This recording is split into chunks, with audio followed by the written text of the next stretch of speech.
Hello everyone, welcome back to TechTube. In today's video, I'm gonna show you how to unblock someone in Discord. To get started, open Discord app. Once you are on the app, click on the setting option. Now here you can see many options. All you have to do is click on account.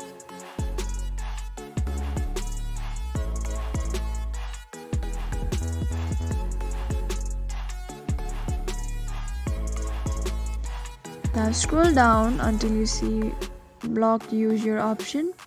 Click on the block user and select the one you want to unblock. So that is how easily you can unblock someone on Discord.